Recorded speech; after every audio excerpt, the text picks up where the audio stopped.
कुण्डलविभूषितावयवशोभिनीं कारणे च वरमौलिकोटिपरिकल्प्यमानपदपीठिकाम् काव्यपालफणिपासबाणधनुरङ्कुशामरुणमेखलाम् हालभूतिलतलोचनां मनसि भावयामि परदेवताम् हालभूतिलतलोचनां मनसि भावयामि परदेवताम् हालभूतिलतलोचनां मनसि भावयामि परदेवताम्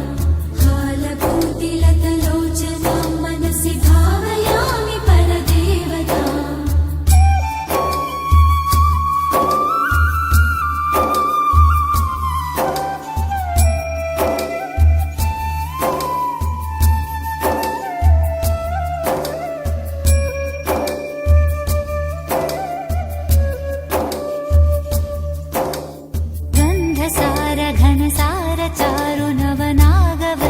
घनसारचारुनवनागवल्लिरसवासिनीं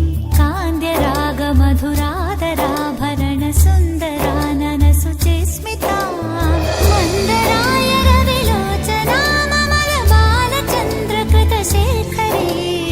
इन्दिरारमणसोदरी मनसि भावयामि परदेवताम् इन्दिरारमणसोदरी मनसि भावयामि परदेवताम् इन्दिरारमणसोदरी मनसि भावयामि परदेवताम्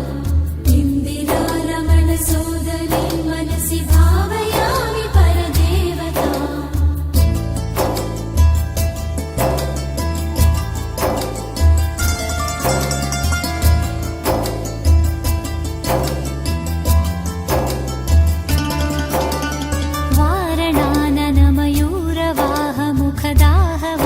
वारणाननमयूरवाहमुखदाहवारणपयोधरां